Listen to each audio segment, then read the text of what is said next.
Cara perbanyakan pisah anakan ini tentu saja harus menunggu aglonimanya beranak. Contohnya seperti ini. Ini ruby batik itu sudah ada 4. Induknya malah sudah dipotong dulu, dipotong tengahnya induknya. Lalu keluar ada 4 anakan. Nah ini bisa dipotong. Coba kita lihat cek ya. Ini yang ruby batik. Akarnya sudah banyak. Kita bersihkan akarnya.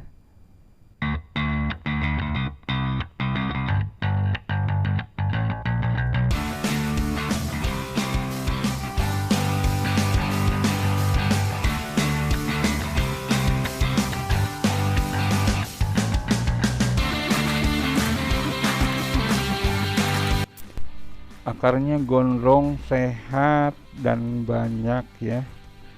Tapi kita coba cuci dulu ya biar lebih kelihatan.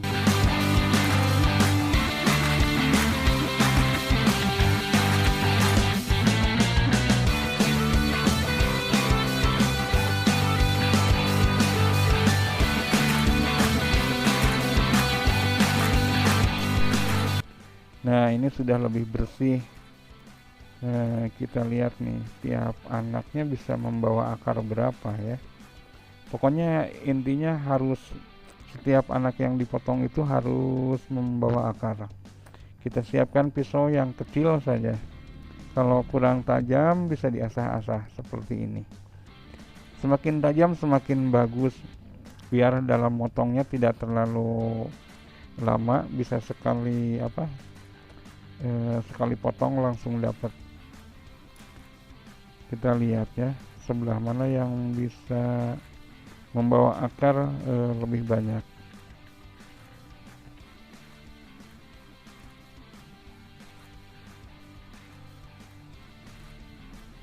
Ini kayaknya ya, ini kita coba deh yang ini dulu.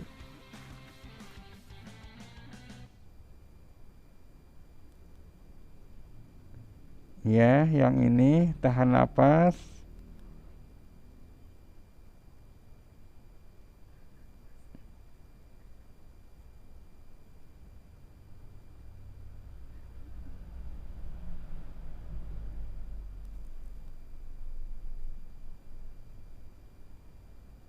Ya, alhamdulillah sudah terpotong satu ya. Ini akarnya sudah masuk ke akar-akar yang lain, jadi agak susah nih. Jadi nah ini satu anakan ini ada 3 tuh akarnya. Tapi daunnya juga memang baru 3. Jadi 3 daun, 3 akar, ini jauh lebih aman dibanding dengan potong pucuk yang sama sekali tidak berakar ya. Lalu kita lihat lagi anakan yang lainnya bawa akar berapa nih. Kita potong sebelah sini. Ya, tahan napas lagi. Nah, alhamdulillah yang kedua sudah terpotong ya. Bawah akarnya cuma 2. Ini ya, ya 2. Terus daunnya juga 2. Ini tadi nggak bisa kepotong masing-masing, jadi nggak apa-apa ini. Dan yang ini akarnya banyak, ini sebenarnya bisa dijadikan indukan lagi. Jadi bisa tanpa dipotong aja, biarin aja ditanam langsung, eh, atau kalau mau lebih banyak kita potong aja ya. Jadi ke bawahnya juga ada lagi satu bonggolannya ya. Nah, di sini, nah seperti ini. Jadi ada bonggolannya satu, anakannya bisa ada berapa? Ada 3 ya, ada 3. Sekarang keringkan dulu luka bekas sayatannya. Kalau saya biasanya pakai ini aja, sekam bakar, karena sekam bakar ini kan sudah steril nih ya. Terus juga bisa apa? Bisa menyerap air atau getah bening dari ini aglonema yang kita potong. Kita oles-oles aja dan tunggu sampai kering.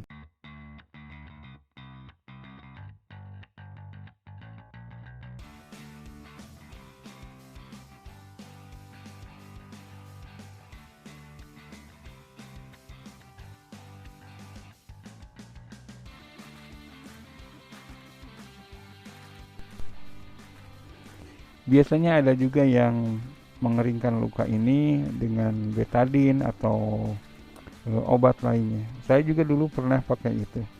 Tapi ketika betadine tidak ada, saya coba pakai ini dan ternyata tidak ada masalah. Jadi sepanjang tidak ada masalah, ini lebih murah dan juga biasanya ada di apa, stoknya selalu ada dan banyak. Nah, sudah kering, tinggal didiamkan aja beberapa saat sampai apa, sampai mengering baru kita tanam. Potnya kecil saja ya, ini ukuran 12. Biasanya saya suka pakai yang ukuran ya, kalau tidak 10 ya 12 ini. Ini akarnya cobain ditanam lebih dulu ya. Akarnya sudah banyak kayaknya ya, tidak susah masuk ini.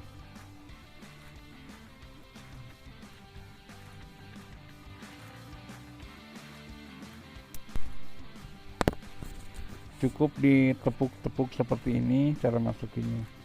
Kalau mau ditekan-tekan juga sebenarnya bisa saja, tapi dengan perasaan ya.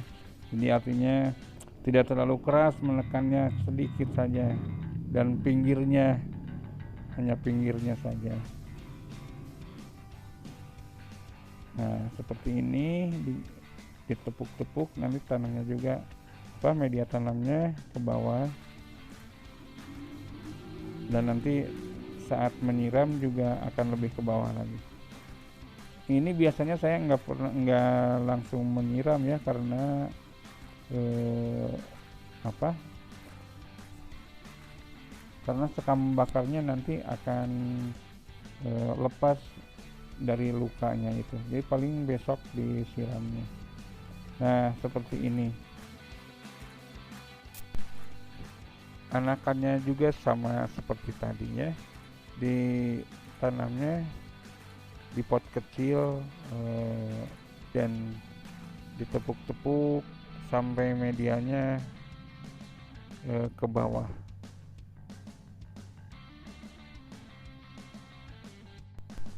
Karena ini sudah berakar, biasanya saya suka kasih sedikit pupuk yang slow release ya. Yang lain banyak yang memakai Dekastar bagus, tapi saya persediaannya ada ini. Ini sebenarnya pupuk buat bonsai ya, dicoba aja dimasukin. Nah, udah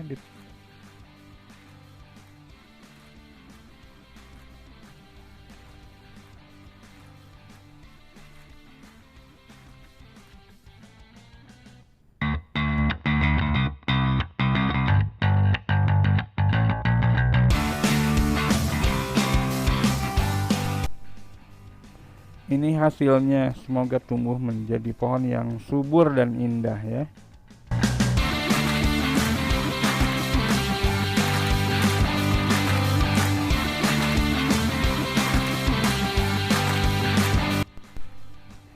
Cara mencangkok ini juga jauh lebih aman karena menunggu dulu akar keluar ya. Tapi banyak petani yang bilang bahwa cara ini lama, tapi bagi pemula ini mungkin harus dicoba juga ya. Dulu saya suka pakai seperti ini. Jadi kita cari yang batangnya sudah agak tinggi, lalu kita cangkok seperti ini. Kita bikin aja dari bekas air mineral gelas ya, lalu potong bawahnya dan seperti ini. Ini adalah contoh cangkok yang sudah dibuatnya seperti ini. Kalaupun lebih tinggi juga bisa. Ini tapi baru berapa, sekitar seminggu lebih, jadi belum ada akarnya ya, tentu saja. Nanti biasanya sekitar 1 bulan lebih lah, biasanya sudah kelihatan akarnya di pinggir. Ini salah satu contoh hasil dari cangkok dulu ya. Kita bisa lihat ini, kita bisa cek akar ya. Belum begitu lama juga dulu di ini. Tuh ada akarnya seperti ini. Nah, kita bisa memotong hasil dari cangkok itu di bawah akar-akarnya. Sudah cukup lumayan lah buat mandiri hidup ya. Nah, biasanya di bawahnya nanti juga akan keluar anak-anak pohonnya ya.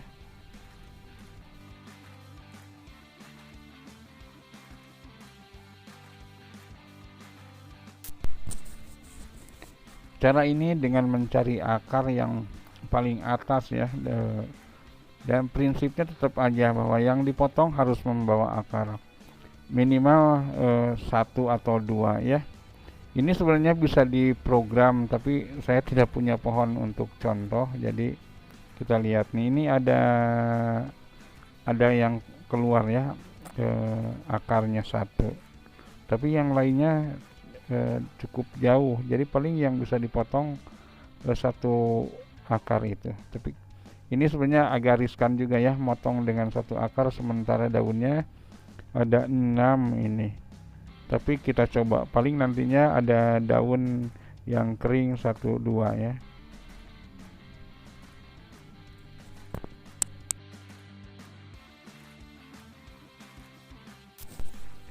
Bawahnya batangnya kita taburi dengan biasa ya, sekam bakar.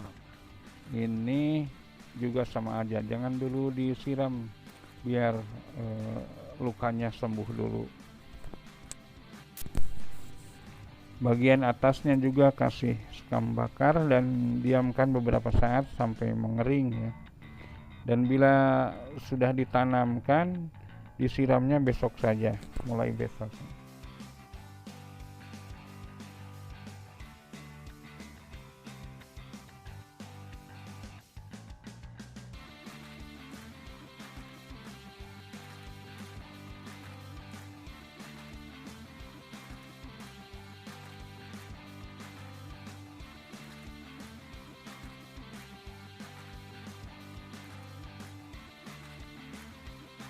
Cara ini biasanya dimulai dengan kita pilih pohon yang sudah agak tua ya, sudah agak lama. Biasanya bonggolnya suka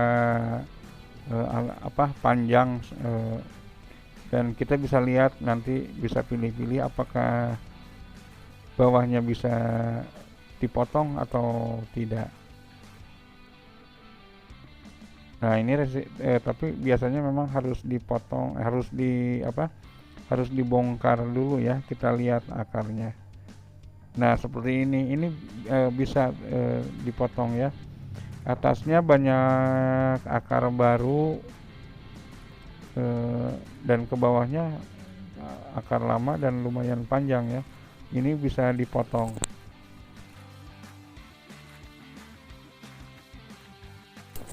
Nah misalnya kita potong di sebelah sini aja ya, ke bawahnya lumayan ada 1 cm lebih lah, 1 cm lebih. Ke atasnya juga membawa akar yang lumayan banyak ya, akar baru juga yang masih segar-segar.